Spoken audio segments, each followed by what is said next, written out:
So good evening. Hello. We're with Erin Elstner, and she is playing percussion here at the Muny for just about the whole season. Yep. Yeah. And just wanted to come see what you do. What's it like to be a percussionist here at the Muny?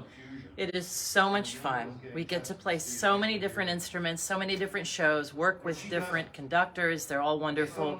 We're currently doing Sweeney Todd, which is one of my favorites. It's a beautiful book to play. Orchestrations are amazing. James Moore is an amazing MD, so it's great to work with him.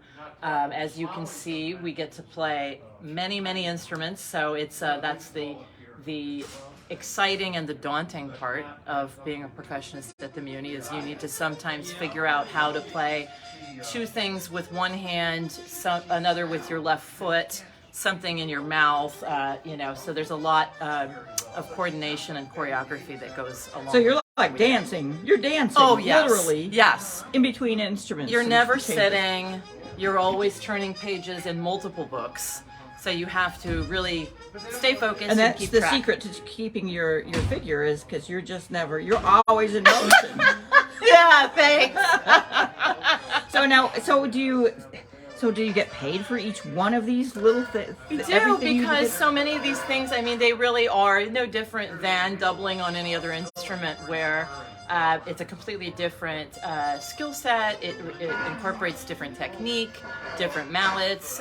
So each one of them is a discipline in its own right to study. So yes, you it's do. Incredible. Yes. And then all you do, and then when you're trying to be with the conductor, you're just looking at that little screen right there, right? That's it. That's it. So oftentimes, because some of the people will be saying, "Hey, but look at these big screens," but these aren't the conductor. Yeah, no. So it's just that little one. It's just here, and right now we have the lights on. Usually the lights are off for the show, sure. so it's really dark, and so that's the other challenge of having this many things to play and moving around. Sometimes you have to really kind of make sure you know where things are located when it's kind of dark, and so you got stand lights, but that's the only illumination you're getting. Exactly. And sometimes if you can kind of get this in the camera, if I'm playing here, I need to be able to see that far away or that far away. That's it. So you have to have good eyesight in the dark. Gonna have to get you a monocle, binoculars. And then we're tethered, as you know, as we all are, to headphones, and so that's the other thing is sometimes trying not to trip over the cord. Yep. And then how do you now that you're listening to a mix that you create, right? Yeah, that's right. On this Avion. Exactly. And you can tune in the parts of the orchestra that you want to hear, and that's exactly right. We each have our own personal mix. Out, right? That's who do I like and who do I not like? Who's on my list? No, so it's extremely helpful because then you can hear everything. We can hear the MD if they have. Now, let me ask you this: Do you ever tune in before the show starts and listen to conversations? It's funny you ask that because I've heard you on there. In the old days, when we first started these, I mean, years ago, when I was young.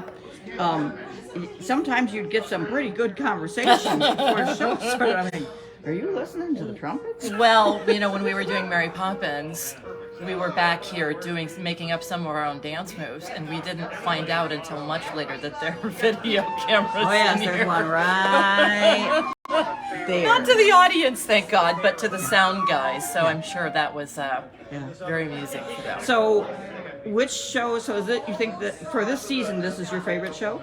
It is. I love the music, and the singers are all incredible. Everything is just the staging. Everything is so well done. I mean, each show has its magical moments, but this one for me is just the most rewarding musically.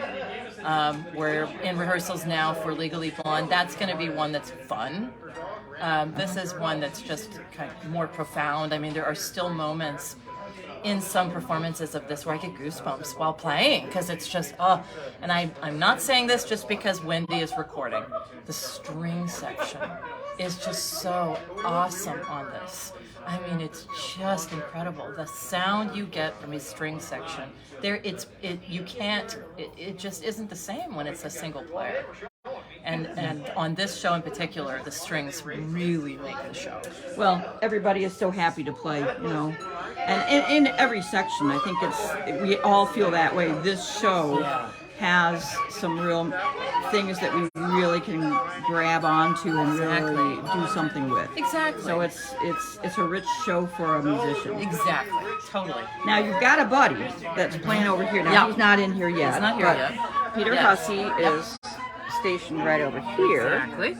And he's got his own set of toys to work with, right? That's exactly So right. he's got his drum set, he's got bass drum, he's got mallets that he's taking care of over here.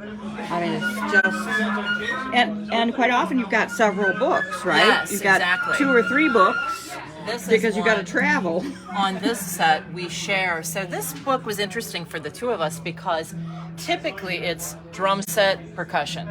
This one was kind of quasi drum set and lots of percussion. So the books are split where I'm playing timpani exclusively. He's playing this little 3-piece drum kit exclusively, but then both of us are playing mallet instruments, chimes.